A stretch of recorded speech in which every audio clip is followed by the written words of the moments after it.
dengan deret Taylor dan deret Maclaurin ya. Nah, jadi minggu lalu kita sudah belajar macam-macam bilangan ya kan, aplikasinya pada kimia ya kan. Nah, ini kita sekarang masuk ke deret Taylor dan deret Maclaurin. Nah, kira-kira di SMA kalian sudah pernah nggak mempelajari ini? Belum, Mem. Belum, Mem.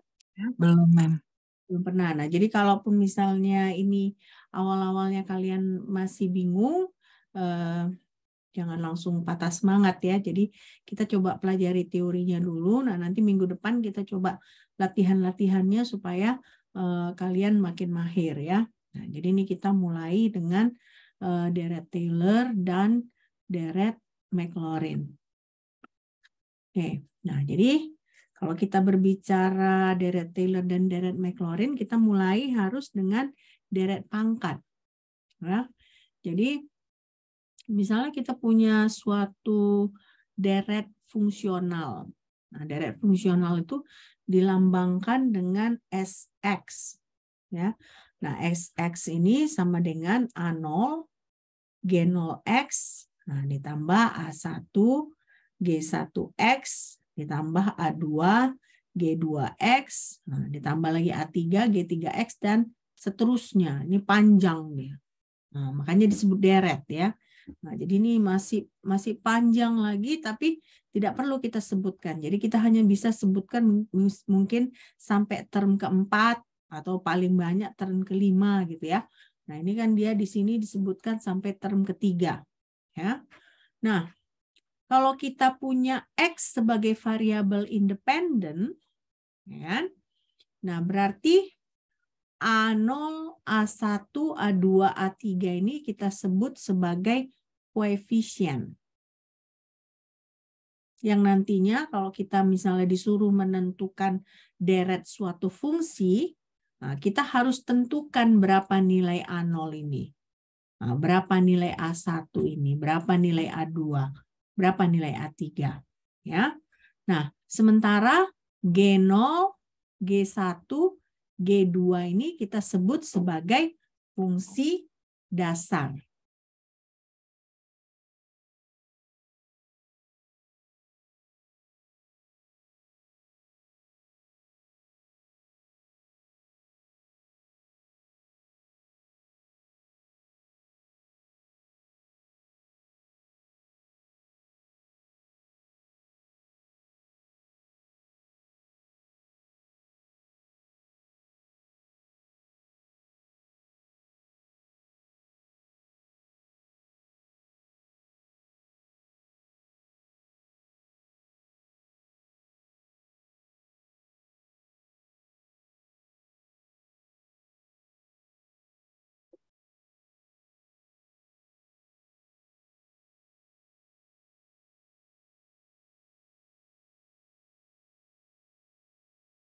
Selesai ini? Udah, Bu. Sudah, Mem. Nah, sekarang kita ada istilahnya deret konvergen. Ya, apa itu deret konvergen? Biasanya nanti kan kita tentukan ada nilai X yang merupakan variabel independen. Ya kan? Nah, tadi kan ada deret, ada fungsi. Nah, jadi deret ini harus dia konvergen. Kapan dia konvergen? Ketika deret dan fungsi itu dia bertemu dalam suatu interval X. Nah, inilah kita sebut sebagai deret konvergen. Ya, kan tadi kan ini kalau kalian perhatikan kan ini kan lambang deretnya. Sementara ini fungsinya, ya kan? Nah, jadi fungsinya itu akan saling mengerucut, saling bertemu ketika kapan? Ketika interval X. Nah, jadi itulah kita sebut sebagai deret konvergen.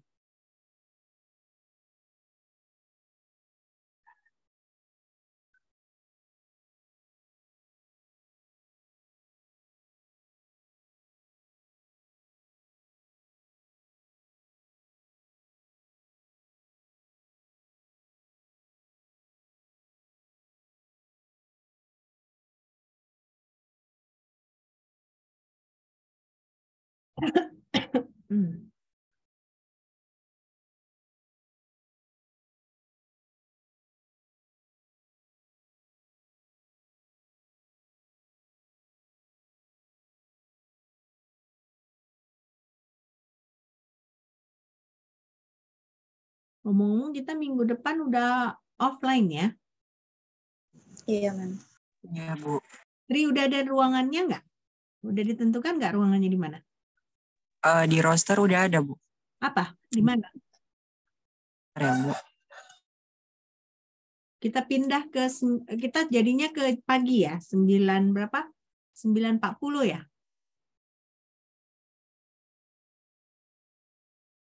Rizka. Aku, Rizka. Rizka. Ini coba buang sampah kamu. Izin, Bu. Di jam 9.40 sampai 11.20 di ruangan 19108. 19108. Lantai 1 berarti ya? Ya, lantai 1 ya? Iya, mungkin, Bu. 08. Karena ini belum ke ruangannya. Oke, ya udah nggak apa-apa. Oke, selesai nih ya. Nah, jadi udah tahu tadi kita interval, pada interval X di mana deret dan fungsinya itu mengerucut ya.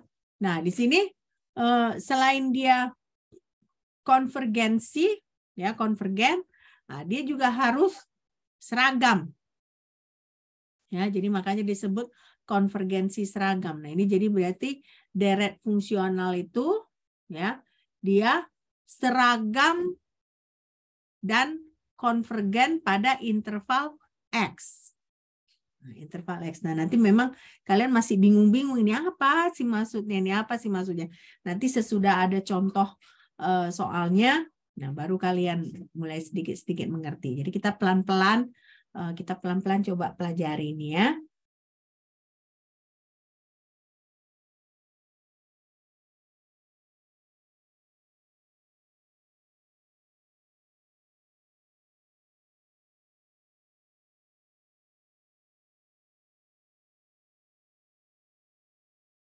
Oke.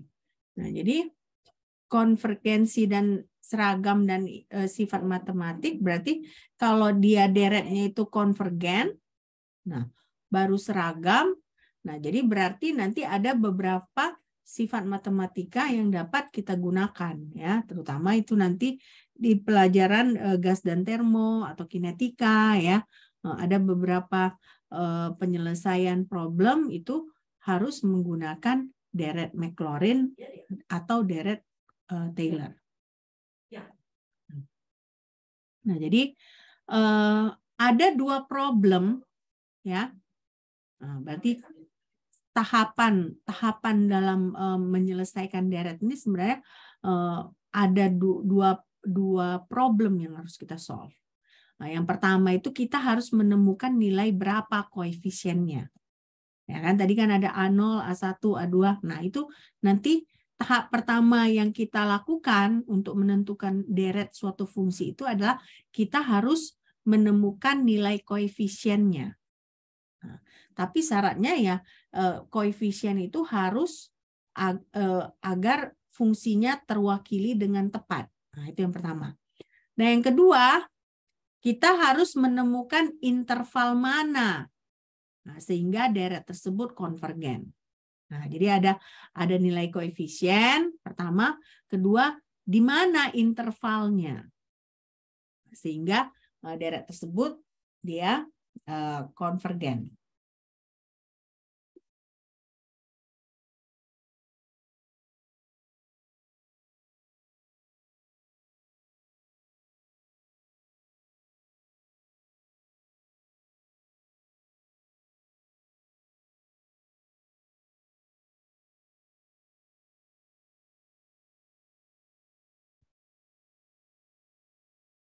Selesai ini?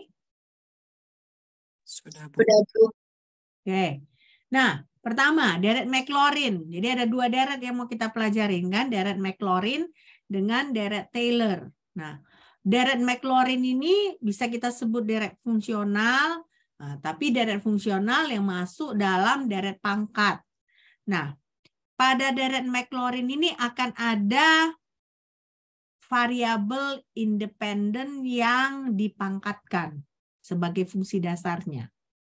Nah, tadi kan kalian ingat kan ada G0, Gx ya. G0, G0X, G1X. Nah, G0X, G1X itu kita sebut sebagai fungsi dasar. Nah, untuk deret McLaurin ini, fungsi dasarnya itu kita pangkatkan. Nah, jadi kalau G0 ya otomatis X pangkat 0 berarti 1.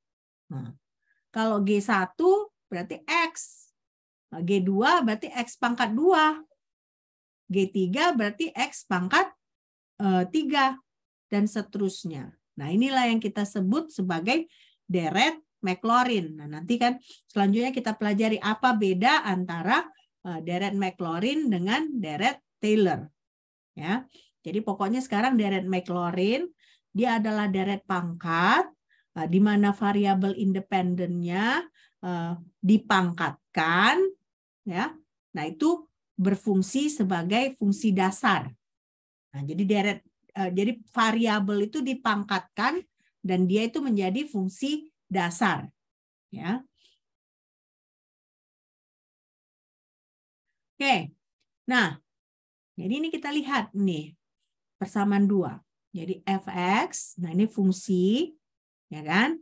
Sama dengan sx, sx adalah deret, nah sama dengan A0 ditambah A1x ditambah A2 x pangkat 2 dan seterusnya. Nah, fx ini adalah fungsi. Sementara sx adalah deret. Nah, karena itu si A0, A1, A2 ini adalah koefisien. Nah, koefisien ini harus kita tentukan.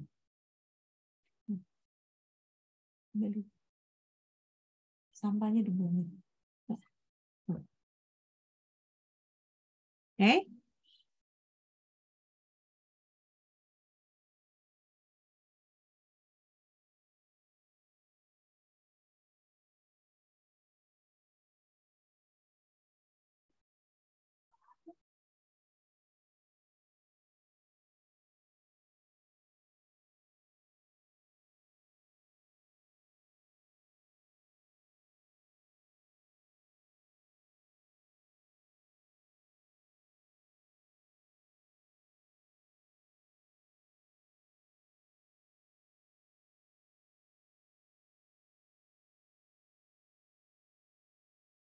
Selesai nih? Selesai? Selesai, Mem. Selesai, Bu. Oke. Nah, sekarang penentuan nilai A. Bagaimana kita menentukan nilai A? Nah, kita menentukan nilai A dengan memasukkan X sama dengan 0 pada fungsi tersebut, pada fx. Ya. Nah, jadi akibatnya berarti A0 itu adalah F0. Nah, sama dengan S0, nah itulah A0. Nah, jadi seperti itulah cara menentukan A0. Nah, berarti untuk menentukan A0, term 1, 2, 3, 4, dan seterusnya itu harus nggak ada. Nah, agar kita tahu berapa nilai A0. Nah, jadi makanya di sini F0 ya, sama dengan S0, sama dengan A0.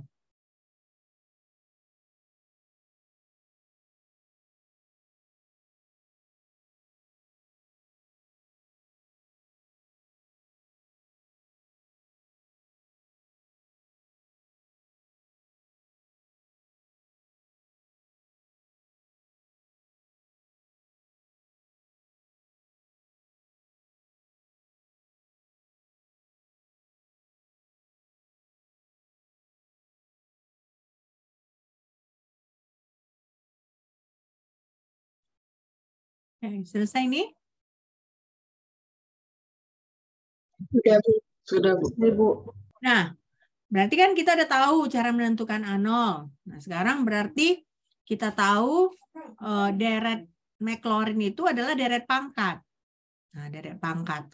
Nah, jadi pada deret McLaurin itu ya fungsi dan turunannya itu harus dapat dibedakan pada X sama dengan 0. Artinya apa? Artinya berarti ketika fungsi tersebut kita turunkan, ya, dia harus dapat diturunkan pada X sama dengan 0. Ya. Nah, itulah yang kita sebut sebagai fungsi analitik. Nah, jadi fungsi analitik pada X sama dengan 0. Nah, jadi di sini berarti semua turunan dari fungsi dan deret harus kita hitung berapa nilainya pada X sama dengan 0.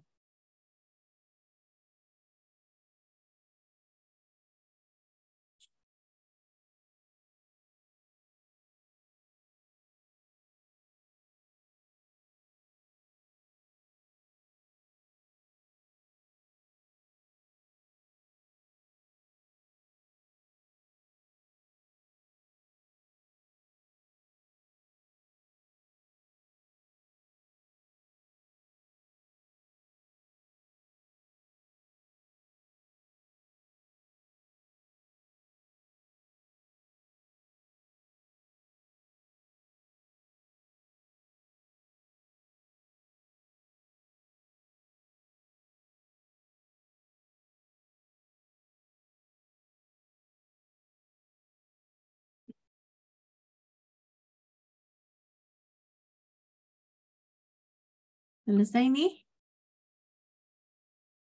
Ya, sudah Bu. Nah, sekarang berarti kita udah tahu ya, ada pangkat, ada koefisien. Nah, sekarang kita mau tahu bagaimana kita menentukan AN-nya. Nah, jadi biasanya nanti, ya kan? Ini saya salah ketik, bentar ya.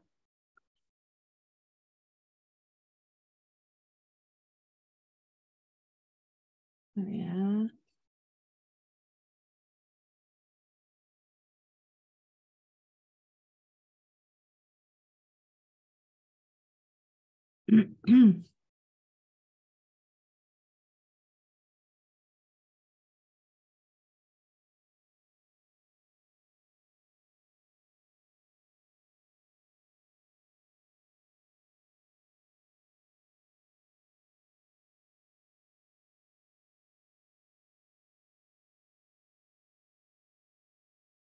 Nah, apa arti persamaan yang saya tuliskan ini? Arti dari persamaan yang saya tuliskan ini adalah turunan ke N dari deret, ya, dievaluasi pada X sama dengan 0 adalah sama dengan N faktorial dikali AN. Nah, jadi di sini N-nya harus lebih besar sama dengan 1. Nah, kalau kalian ingat di SMA, N faktorial itu sama dengan N, dikali N dikurang 1, dikali N dikurang 2, nah, baru seterusnya dikali 3, dikali 2, dikali 1. Ya. Nah, jadi kalau kalian ingat. Nah, itulah dia. Jadi turunan ke N dari si deret tersebut dievaluasi pada X sama dengan 0 adalah sama dengan N faktorial dikali AN. Nah, di mana N faktorial itu definisinya ada di persamaan 5 ini.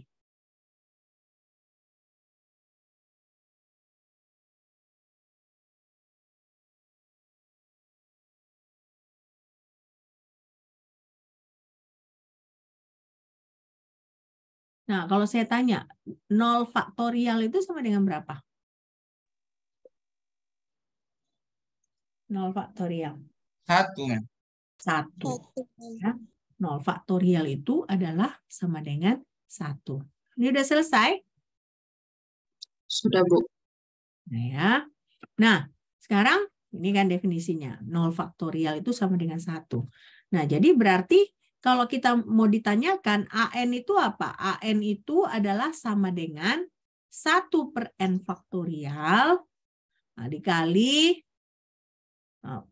turunan ke N dari fungsi, ya,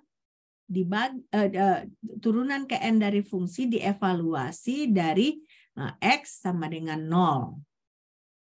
Ya. Jadi misalnya kita tentukan X pangkat 2, nah turunan pertamanya kan 2X. Nah, berarti kita harus tentukan berapa nilai 2X pada X sama dengan 0. Jadi seperti itu artinya ya. Nah, jadi setelah kita turunkan, nah, kita tentukan berapa nilai turunan ini pada X sama dengan 0. Nah, itulah AN. Jadi 1/N faktorial ya. Nah, dikalikan turunan ke N dari fungsi tersebut, nah, dievaluasi pada X sama dengan 0. F-nya itu apa, Mem? Kalau F-nya? Fungsinya itu tadi kan? Oh, iya. Nanti ada contohnya supaya kalian lebih mengerti gitu ya. Sekarang coba coba diterima aja dulu. Nanti ada contohnya supaya kalian tahu ke arah mana saya menjelaskan ini ya.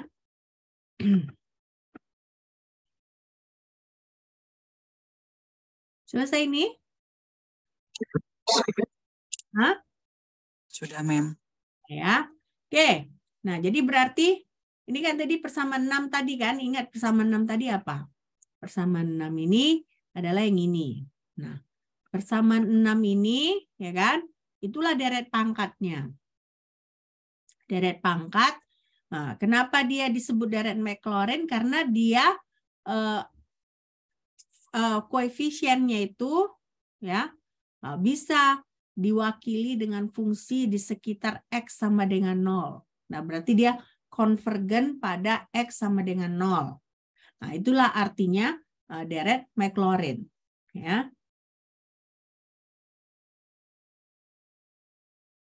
Nah, inilah contohnya. Kita coba cari contohnya. Nah, ini katanya di sini pertama, tentukan semua koefisien untuk deret Maclaurin yang mewakili sinus X. Jadi gimana kita caranya nih menentukannya? Apa yang perlu kita hitung pertama kali? Apa yang perlu kita hitung? Menentukan koefisiennya tadi, Mem. Menentukan koefisiennya. Nah, dalam hal ini, koefisien yang mana dulu kita tentukan?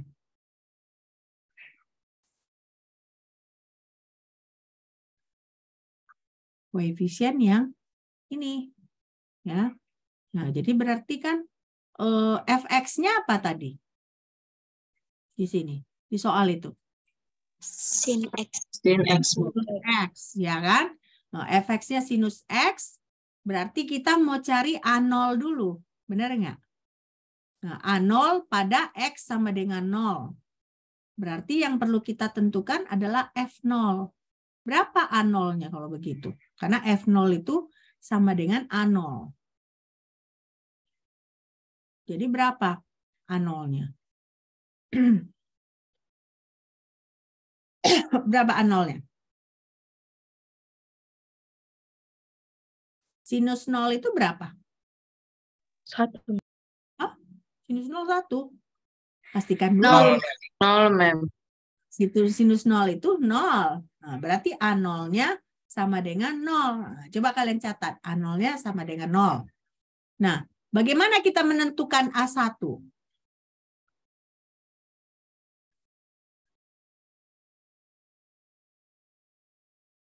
Bagaimana kita menentukan A1?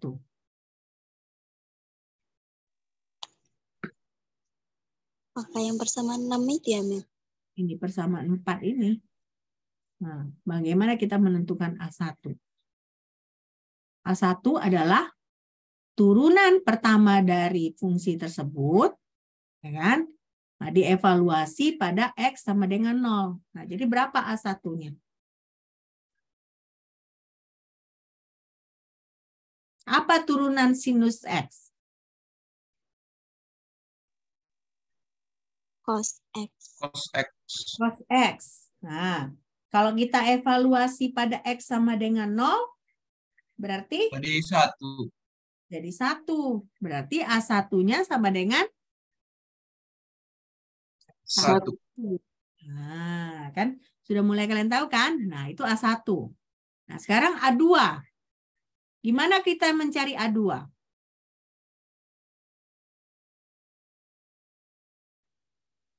Turunan kedua dari sinus X. Benar nggak? Karena A1 kan turunan pertama. Nah, A2 berarti kan turunan kedua. Nah, apa turunan keduanya? Cos X. Turunan keduanya cos X. Minus sin X. Minus sin X. Nah, berarti kalau kan Minus kita evaluasi di X sama dengan 0. Nah, jadi berapa dia A2-nya? 0, Mem. 0. Nah, jadi kalian bisa lihat A0-nya sama dengan 0, A2-nya sama dengan 0. Nah, sekarang kita mau lihat turunan ketiga dari sinus X.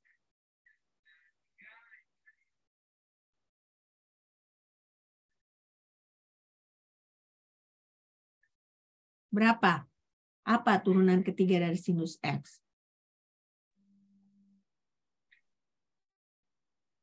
Min cos X, Mem. Min cos X. Nah, berarti kalau kita evaluasi pada X sama dengan 0, apa yang terjadi? Nilainya? Minus 1. Minus 1. Nah, kalau kalian amati, bagian yang genap tetap ada atau nggak ada jadinya? Yang A0, A2, A4, kalau kalian teruskan A6, A8, apa yang terjadi dengan nilai-nilai tersebut? Tetap 0, Mem. 0. Jadi hilang dia kan? Jadi yang genapnya, term yang genapnya dia hilang. Nah, bagaimana dengan yang ganjil? Apa yang terjadi dengan ganjil? A1 tadi apa? 1, Mem. Positif 1. Positif 1. A3 Negatif Minus 1. 1. Nah, kalau kalian teruskan A5 1. Positif 1. Nah, jadi kalau deret untuk sinus X ini yang kita amati pertama kali, term genapnya hilang, nggak ada dia term genapnya. Jadi pangkat genapnya itu nggak ada.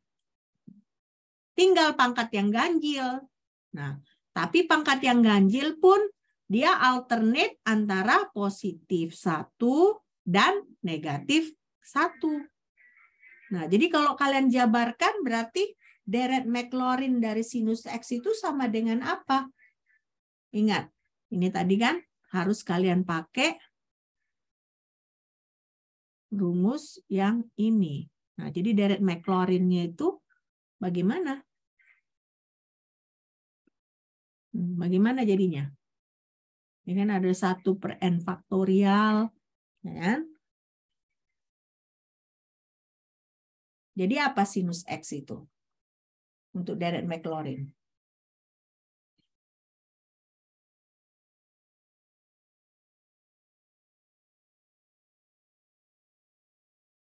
Jadi sinus X sama dengan A0-nya nggak ada, ya kan?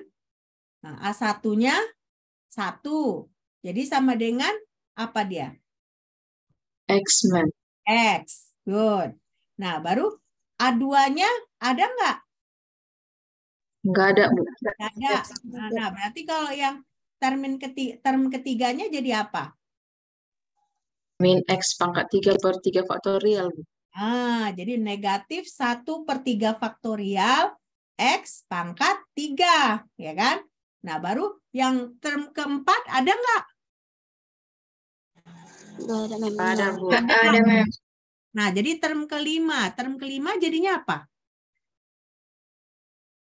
Positif X. 1 per 5. Positif 1/5, Mem.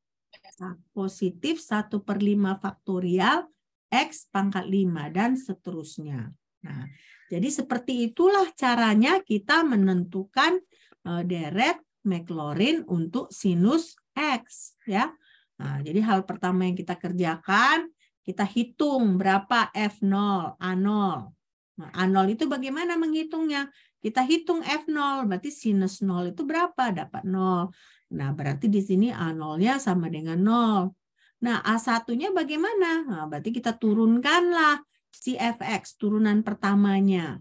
Nah, kita evaluasi pada X sama dengan 0. Ya. Nah, kita evaluasi pada X sama dengan 0. Nah, ketika kita evaluasi pada X sama dengan 0, dapat 1. Ya kan? Dapat 1. Nah, seterusnya gitu. A2 kita kerjakan, ya kan? Nah, jadi akhirnya,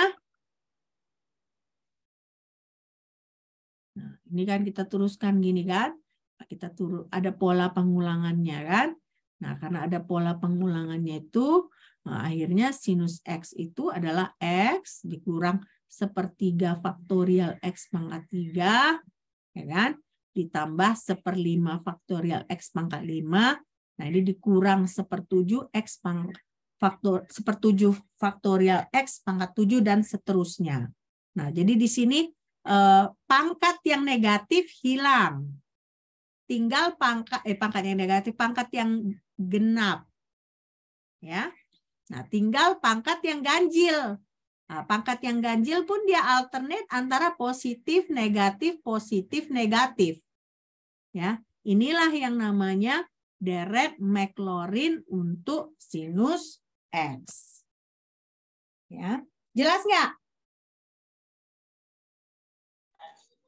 Jelas, Mem. Jelas, Mem. Jelas ya, semua jelas. Ini udah dicatat belum? Yang ini, yang ini, yang ini udah dicatat? Udah? Udah ya? Oke. Yang ini udah dicatat? Belum, Mem. Belum. Coba catat.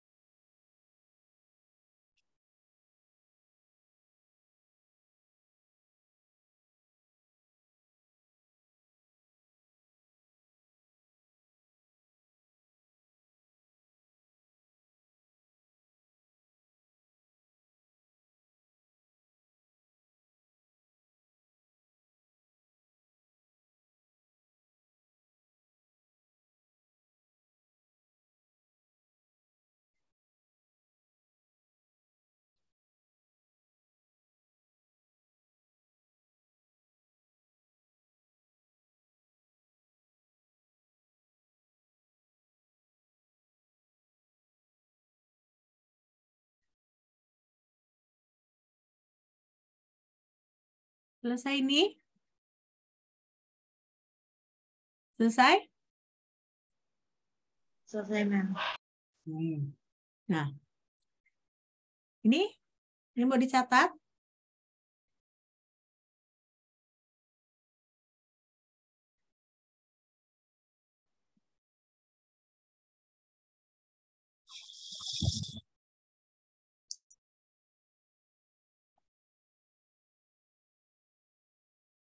Izin bertanya, Mem. Yes, silakan. Apa yang mana? Yang tadi kan bilang Mem pangkat genap hilang karena nilainya 0. Iya. Kenapa?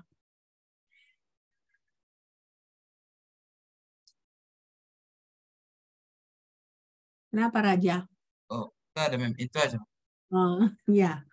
Kan tadi udah saya tanya kan, turunan kedua sinus X apa? Kalian jawabnya tadi apa? Negatif sinus X, bukan? Ya kan? Turunan sinus X, cos X. Turunan keduanya, maksud saya. Turunan keduanya minus sin X. Minus sinus X. Nah, kita evaluasi pada X sama dengan 0. Nah, jadi 0 kan? Nah, berarti A2-nya sama dengan 0. A2 sama dengan 0. A2-nya sama dengan 0. Makanya kan harusnya kan A2X pangkat 2. Ya kan? Nah, karena A2-nya 0, ya otomatis X pangkat 2-nya hilang. Nah, makanya di sini pola berulangnya itu, ya kan? Setiap pangkat genapnya itu hilang. Tinggal dia pangkat yang ganjil. Karena hana turunan yang keganjil, yang N-nya ganjil, yang ada nilainya 1. 1 atau Minus negatif 1. Ya. Nah, makanya di sini dia ini positif, ini negatif, positif, negatif. Nah, jadi tinggal pun yang ganjil, nah, tapi tandanya dia ada alternate antara positif dan negatif. Ya. Selesai nih? Sudah, Mem. Selesai, Bu. Oke. Nah, jadi sejauh ini Darren McLaurin jelas kan? Oke, jelas ya. Nanti kita Mem. ingatkan, kita latihan lagi untuk memperkuat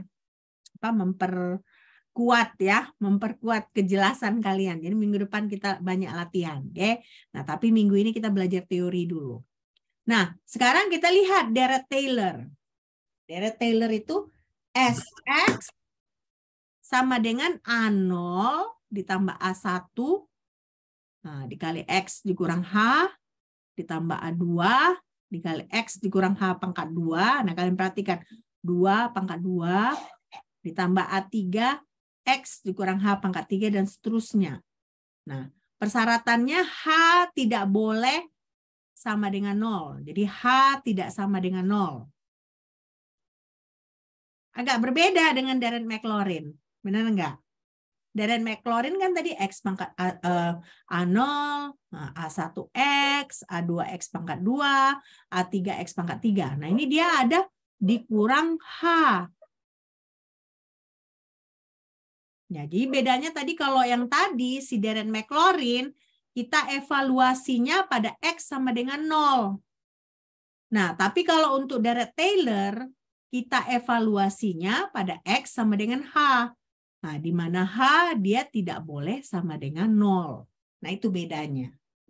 Nah, jadinya nanti di deretnya diperluasnya seperti ini. Dia X dikurang H.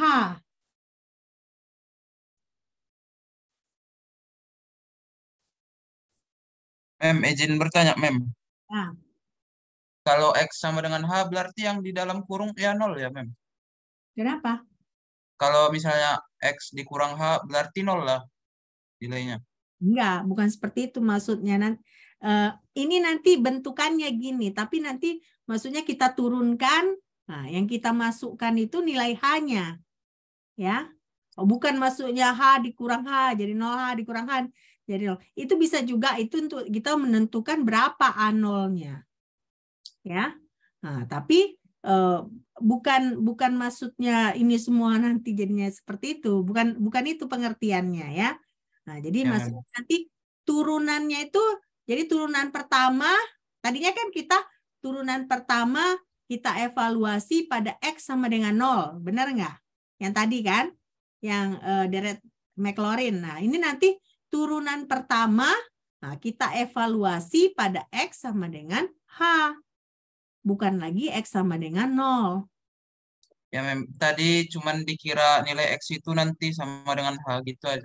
Bukan. Maksudnya bukan. Ini maksudnya nanti kita evaluasi. Ya kan sama juga tadi kan dievaluasi pada X sama dengan 0. Ini dievaluasi pada X sama dengan H. Nah, tapi bisa juga nanti untuk menentukan A0, ya kan? Berarti kan kita masukkan nanti X sama dengan H-nya, ya. Oke. Udah ya? Udah, Mem. Udah kan? Ini udah selesai? Udah, Bu. Bu. Mem. Ya.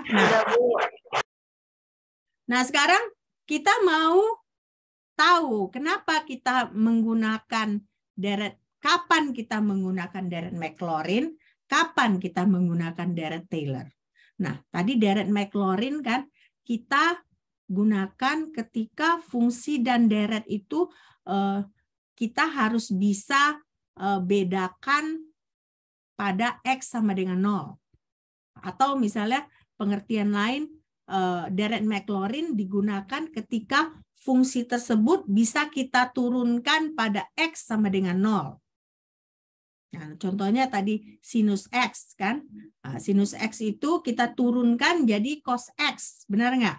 Nah, cos X sama dengan 0, nilainya ada 1. Ya kan?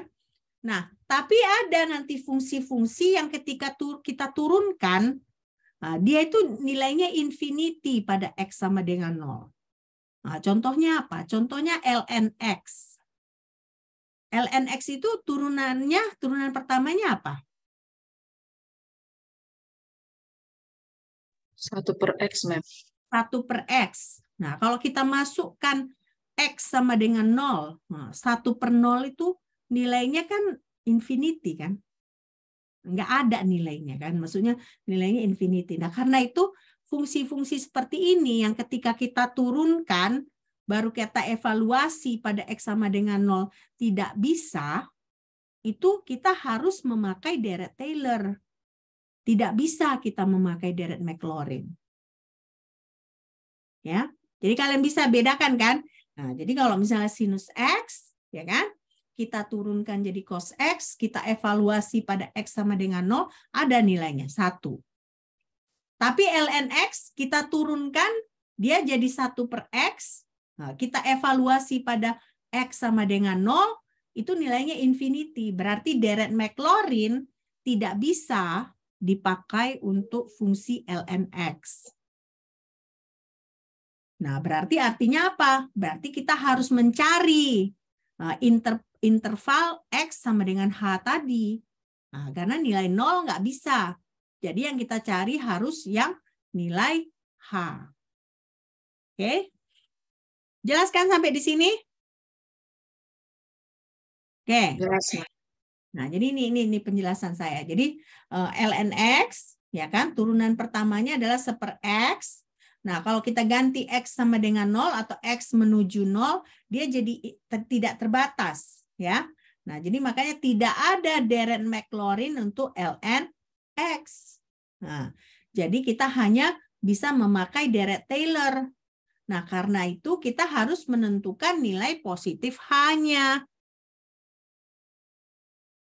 Ya kan? Nilai positif H. Oke. Selesai ini? Slide yang ini? Oke. Nah, sekarang berarti koefisiennya itu pertama kita harus menemukan koefisien untuk deret Taylor. Nah, untuk menemukan koefisien itu kita harus tahu berapa H ini. Ya, H ini berarti di mana fungsi dan deret sama atau konvergen pada X sama dengan H. Nah, jadi berarti di sini memiliki turunan yang sama dari semua order pada X sama dengan H. Ya.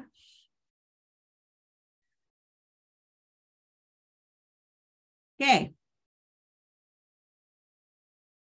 Jadi A0-nya itu kapan H0? Kalau beda tadi Maclaurin itu kan A0 ketika F0. Nah, di sini A0 itu ketika F sama dengan H. Ya. Nah, baru AN-nya itu tetap dia 1/N faktorial, ya kan? Turunan ke N dari F, tapi dievaluasi pada X sama dengan H. Nah, jadi bedanya kalau tadi Maclaurin kan, nah ini X sama dengan 0. Kalau deret Taylor dia X sama dengan H. Nah, di mana H tidak boleh sama dengan 0. Ya. Jelaskan? Selesai ini? Selesai, Mem. Oke. Nah, sekarang coba kita lihat di sini. Coba kalian saya kasih waktu kalian coba menyelesaikan. Coba tentukan deret Taylor untuk ln X. Nah, jadi nantinya kayak gini dia kan. Nah, A0 tambah A1 dikali X dikurang 1, nah, ditambah A2 X dikurang 1 pangkat 2, nah, ditambah A3 X dikurang 1 pangkat 3. Nah, hanya berapa di sini berarti? Hanya 1. Nah, jadi sekarang berarti tahap pertama yang kalian kerjakan, kalian harus menentukan apa?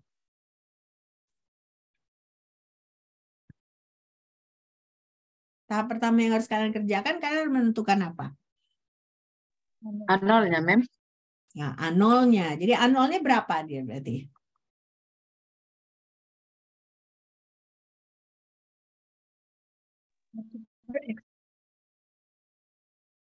Hmm?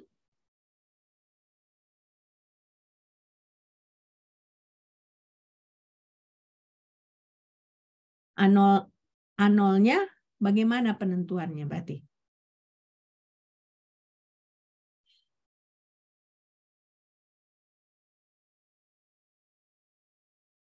A0-nya sama dengan fungsi 1, Mem. F1. F1. Nah, Fx-nya apa tadi?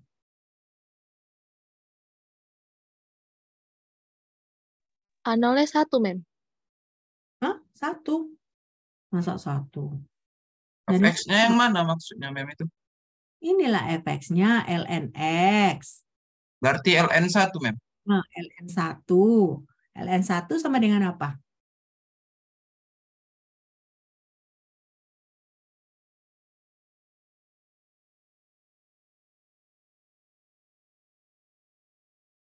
ln1 sama dengan 0, Mem. Nah, ln1 sama dengan 0. Berarti A0-nya sama dengan 0. Nah, berarti term yang A0 itu hilang. Benar nggak? Nah, term A0-nya hilang. Nah, sekarang tahap kedua apa yang harus kita lakukan? Turunkan. Turunan. Nah, berarti turunan pertama dari ln X itu apa? 1 1 per X. Per X. Nah, kita evaluasi pada X sama dengan 1. Jadi dia Jadi sama 1. dengan 1. Nah, jadi dia sama dengan 1. Nah, itu udah dapat. Nah, untuk turunan kedua,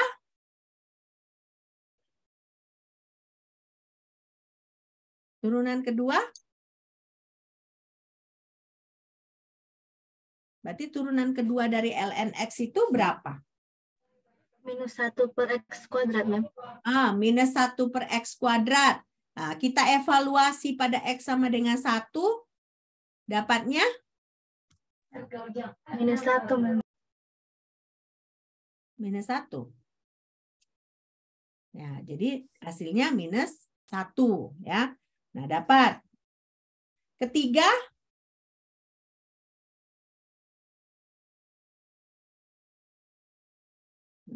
berapa?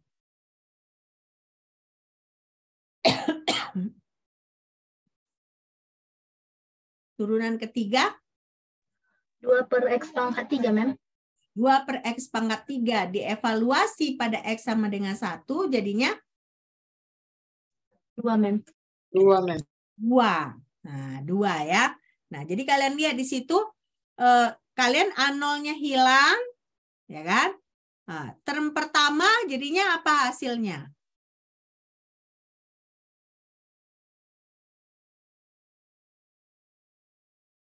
X dikurang 1, ya kan? Karena A1-nya tadi apa? A1 A1-nya sama adalah dengan 1. Nah, A1-nya adalah 1, ya kan? Nah, term kedua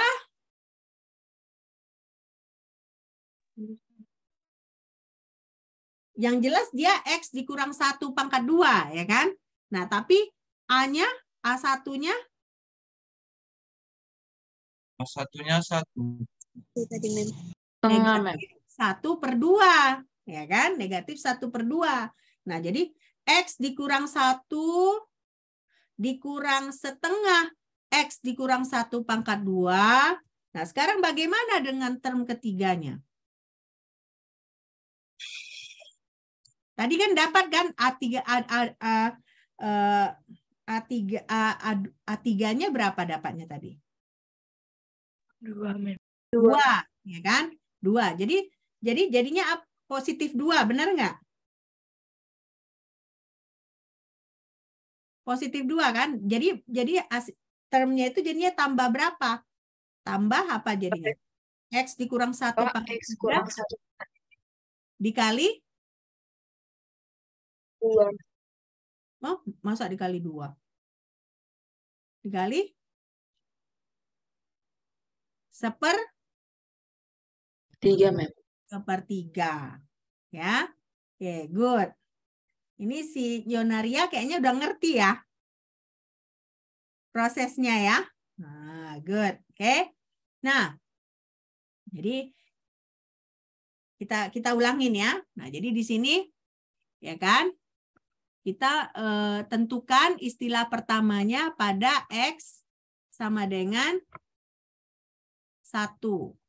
Ya. X sama dengan 1. Nah, jadi berarti di sini A0-nya lenyap, benar nggak? Ya kan? Karena kalau kita masukkan ln1, dia sama dengan 0. Nah, jadi makanya di sini A0-nya lenyap. Ya. Oke. Nah, selanjutnya kita turunkan ln X. Ya kan? Kalau kita turunkan ln X kan dia 1/X. Itu turunan pertama. Nah, turunan kedua 1/X kuadrat.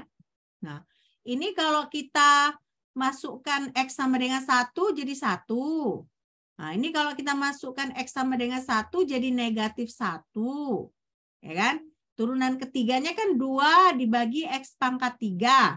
Nah, ini kalau kita masukkan X sama dengan 1 dia jadi 2. Nah, jadi makanya kalau misalnya kita mau jabarkan, nah berarti kan ln X itu sama dengan X dikurang 1, nah dikurang 1/2 X dikurang 1 pangkat 2, nah, ditambah 1/3 X dikurang 1 pangkat 3, dikurang 1/4 X dikurang 1 pangkat 4, dan seterusnya. Ya. Nah, ini kenapa kenapa kalian bilang kok ini nggak ada faktorialnya lagi? Karena kan 1/3 faktorial dikali 2 jadi tinggal 1/3, ya kan? 2-nya dari mana? Dari A3 tadi. A3 tadi kalian dapat 2 bukan? Ya kan? Nah, A3-nya kan kalian dapat 2. Harusnya kan 1/n faktorial kan? Nah, 1/n faktorial turunan ke n dari F pada X sama dengan 1. Tapi kan A-nya itu, setiap A-nya itu kita bisa coret dari n faktorialnya itu. Makanya di sini 1/3 tinggal. Nah, di sini 1/4. Nah, di sini 1/2. Udah jelas belum? Sudah jelas? Oke. Kalian perlu catat nggak ini? Ini udah selesai dicatat? Belum. Yang inilah, yang ini udah selesai dicatat belum? Udah. Udah, Mem. Nah, ini? Yang ini? Belum. Belum. Oke, silakan.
Selesai nih?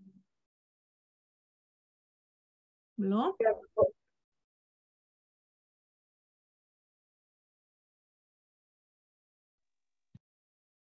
Nah, yang ini?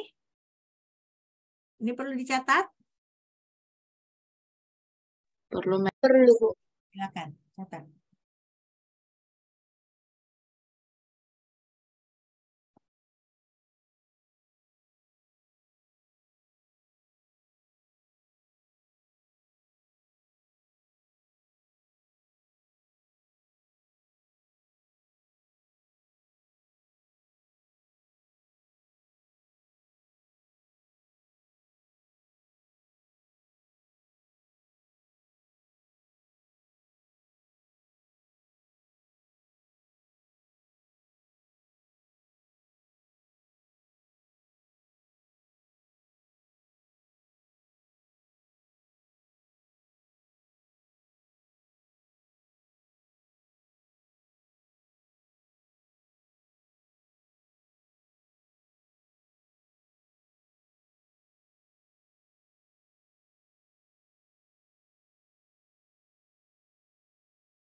Selesai nih? Udah, Mem. Oke. Kita udah belajar deret Taylor. Sudah belajar juga deret Maclaurin, ya kan? Nah, sekarang kita mau lihat bagaimana sih aplikasinya pada kimia. Nah, aplikasinya pada kimia itu khusus pada bidang kimia fisika, ya. Nah, nanti semester depan kalian udah semester 3 kan? Nah, semester 3 nanti kalian ambil mata kuliah namanya gas dan termo. Nah, di gas dan termo itu nanti kita ada belajar gas ideal, gas non-ideal. Nah, ketika kita belajar gas non-ideal ini, ada namanya persamaan virial. Nah, supaya kita bisa menentukan bagaimana hubungan antara tekanan, suhu, dan volume molar pada gas non-ideal. Nah, jadi penentuannya itu yang kita bisa gunakan adalah namanya deret ini, khususnya deret Maclaurin. Ya. Nah, jadi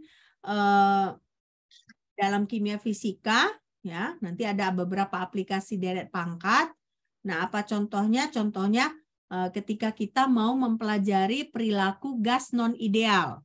Kalau gas ideal, bagaimana kalau contohnya? Perilakunya. Rumus gas ideal apa?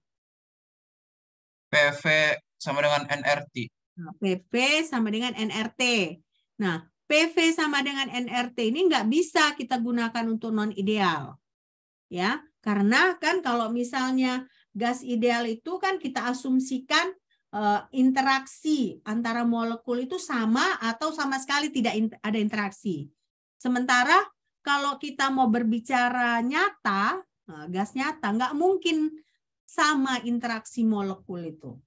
Ya, pasti berbeda. Nah, karena untuk menentukan itu kita harus pakai namanya deret virial atau persamaan keadaan virial. Ya. Deret virial itu nanti lain lagi, Mem. Kenapa? Enggak, Deret virial.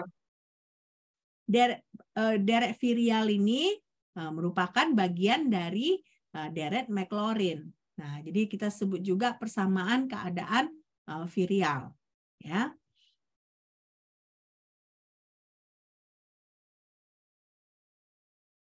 Selesai nih?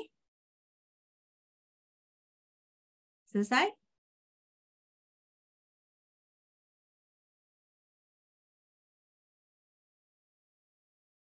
Oke. Nah, jadi inilah dia contohnya persamaan virial itu. Ini dia P, Vm dibagi RT sama dengan 1 ditambah B2 per Vm, ditambah B3 per Vm pangkat 2, ditambah B4 per Vm pangkat 3, dan seterusnya.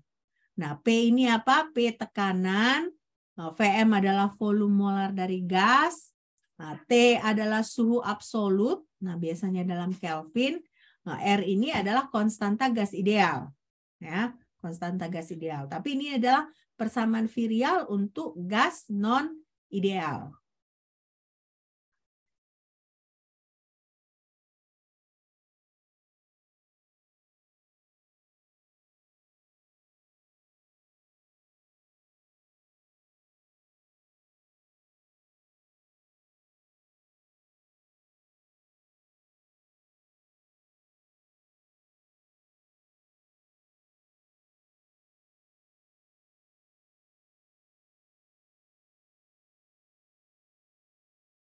Oke, selesai nih?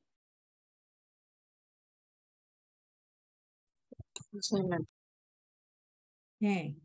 Nah, jadi kalau kalian lihat tadi variabelnya itu kan 1 per Vm. Benar nggak? Ya kan? Nah, variabel ini 1 per Vm. Kenapa dia deret Maclaurin? Karena kalau kalian lihat dia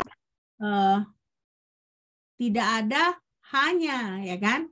Nah, dia hanya ada Vm. Ya kan? Nah, jadi di sini deret Maclaurin variabelnya adalah 1 per Vm. Nah, koefisiennya di sini, koefisien virialnya adalah B2, B3, dan seterusnya. Nah, tapi B2, B3 dan seterusnya ini dia bukan fungsi VM, tapi fungsi T. Fungsi suhu. Jadi lebih rumit sebenarnya ini. Karena dia ada variabel VM, tapi ternyata si koefisiennya ini bukan fungsi VM, tapi fungsi T, fungsi suhu. Ya. Nah, jadi di sini inilah yang kita sebut sebagai persamaan keadaan virial untuk gas non-ideal. Oke.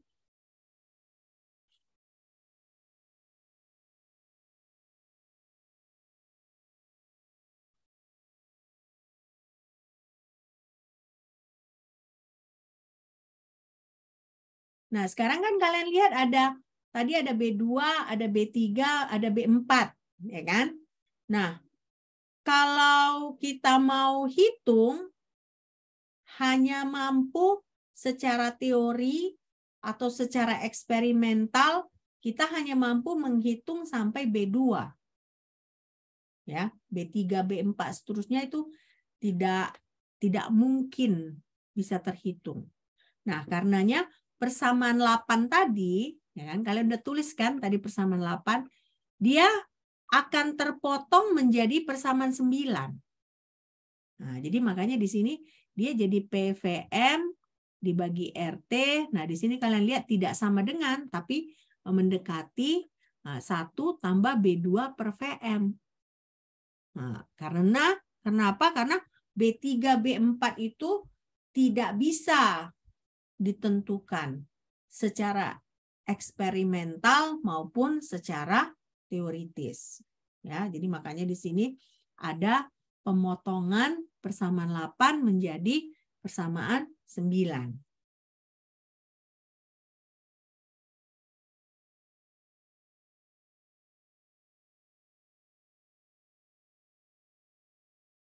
Selesai ini? Selesai? Selesai. Nah, selesai ya. Nah, jadi kalian sudah tahu persamaan virial, ya kan? Nah, persamaan virial itu persamaan 8, persamaan 9 tadi. Nah, sekarang ada persamaan baru lagi ya di kimia fisika. Namanya persamaan keadaan virial tekanan.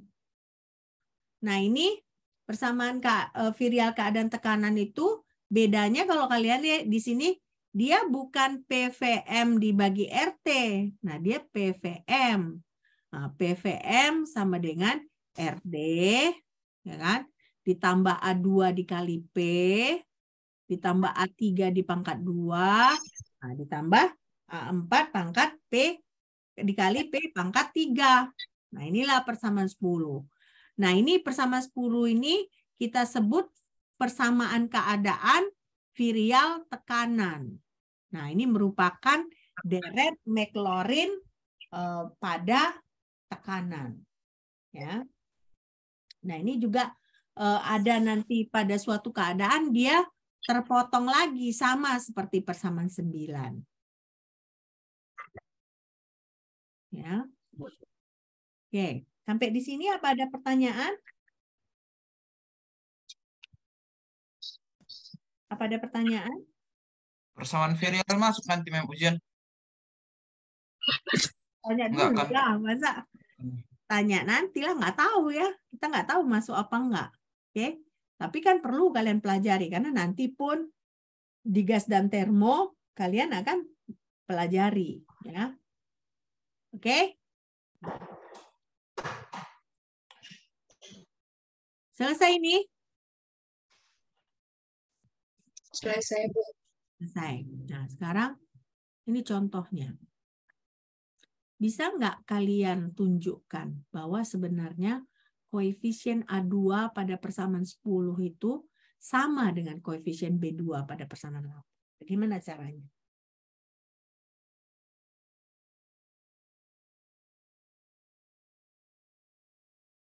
Bagaimana caranya?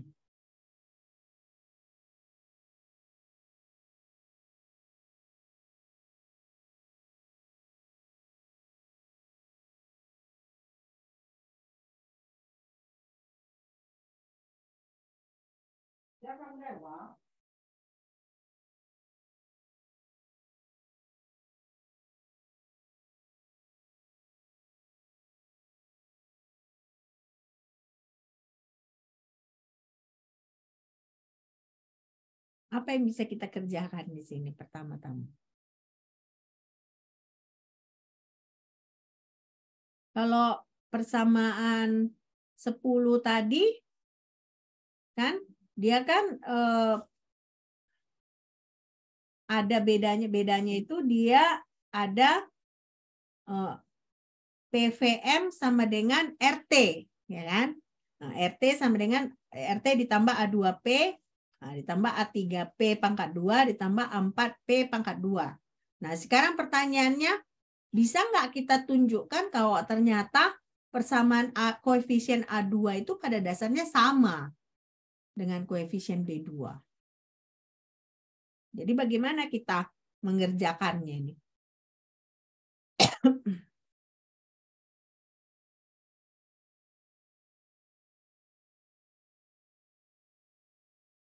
Bagaimana kita menunjukkannya dia supaya ketahuan sama?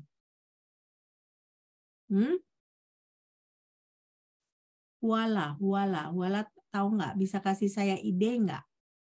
Huala manurung. Hah? Huala? Iya, Mem. Bisa nggak kasih saya ide gimana kita memulai problem seperti ini? Mana tadi huala tadi? Oh, ini udah saya tunjukkan malah. Mana huala? Oh, nggak kelihatan lagi ya. Bisa nggak huala? Nah, gimana kita menyelesaikan ini? Apa yang harus kita kerjakan? Supaya bisa kita tunjukkan bahwa A2 sama dengan B2.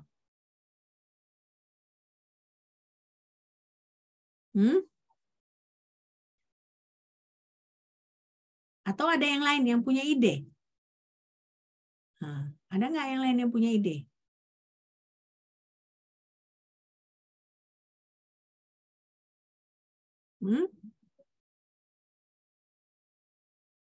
Ada nggak? Oke, nggak ada ya. Nggak ada yang punya ide. Nah, jadi kita lihat step by step-nya ya. Nah, step by step-nya yang pertama itu persamaan 8. Nah, ingat persamaan 8 tadi kan? Itu kita kalikan dengan RT dibagi VM. Nah, jadinya kita punya ini. Nah, P sama dengan RT dibagi VM. Nah, ditambah RT B2 per VM pangkat 2. Nah, ditambah RT B3 per VM pangkat 3. Ya. Nah, ini dia harus sama dengan yang ini. Karena kita mau nyatakan kalau A2 ini harus sama dengan B2. Ya kan? Nah, jadi bagaimana caranya? Apa yang kita bisa buat?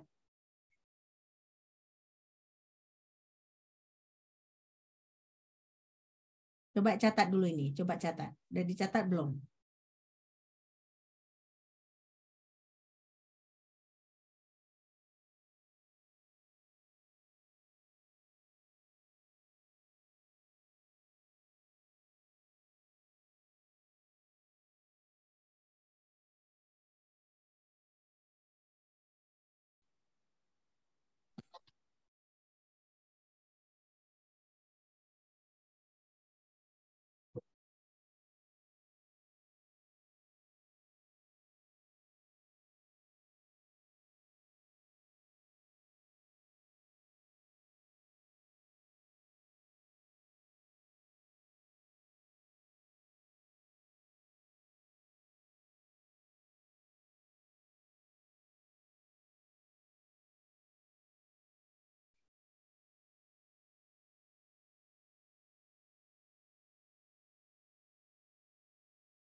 Sudah? Selesai nih? Hah? Oke. Nah, jadi kita udah ada kan ini kan, kita kalikan dengan RT dibagi VM. Nah, selanjutnya kita deretnya itu kita ubah menjadi deret seper VM. Seper VM dimanapun P ya kan, karena kita di sini kan untuk yang ini dia ada P-nya kan, ya kan? Nah, P-nya itu kita ganti jadi deret seper VM ya. Nah, seper VM. Nah, akibatnya ya kan? Nah, yang kita dapat itu yang ini ya kan? Jadi P sama dengan RT per VM ditambah A2 per VM. Ini kan tadinya harusnya P ya kan? Benar nggak? Jadi P-nya itu diganti jadi RT dibagi VM. Nah, baru ditambah RT B2 per VM pangkat 2 dan seterusnya. Nah, ini apa maksudnya? Ini maksudnya adalah kalau dia yang koefisiennya lebih tinggi. Nah, jadi disederhanakan dengan seperti ini.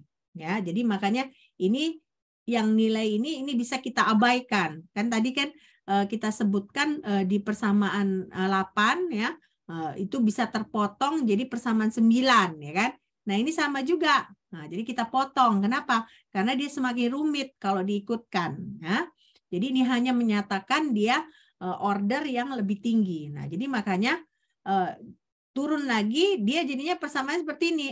P sama dengan RT per VM ditambah RT A2 per VM pangkat 2. Nah, ini kalau kita kalikan kan A2 RT per VM pangkat 2.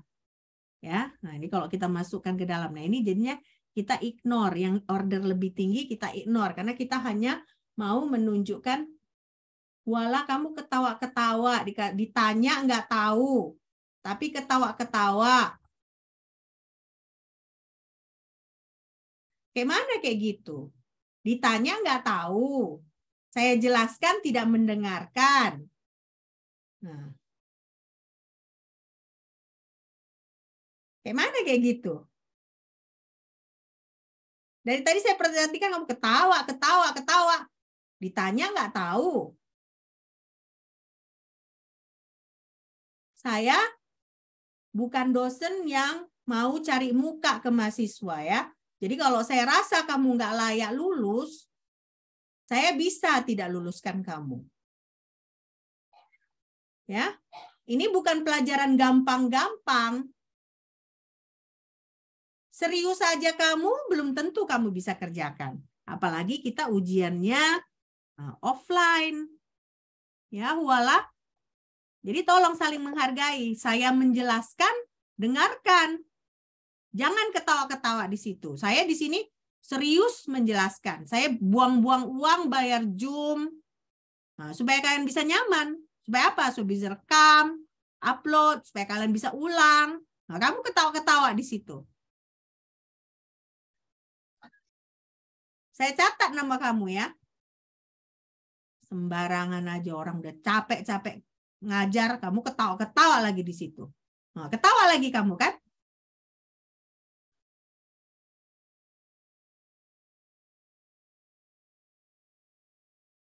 Kenapa kamu anggap ini saya radio rusak di sini?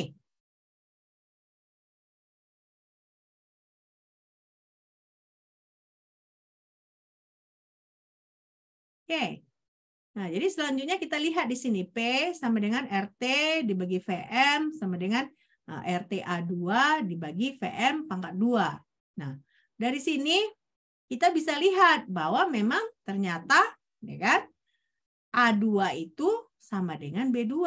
Nah, setelah kita melakukan proses penyederhanaan seperti ini karena kan si B2-nya itu kan ada di sini. Kalau kita bandingkan kan dia di bagian ya. Dia di bagian sini.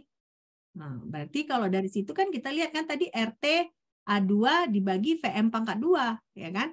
Nah, dari situ kita tahu bahwa A2 sama dengan B2. Oke. Ini udah selesai kalian catat? Sudah, Mem. Hah? Sudah, Mem. Ya, oke. Nah, kalau sudah selesai dicatat, ada pertanyaan sampai di sini? Ada pertanyaan? Jadi kita harusnya saling menghargai ya. Nah, I do my best to teach you guys ya. Nah, you guys should appreciate me. Ya, at least when I teach ya, at least when I explain, dengarkan bagus-bagus, catat.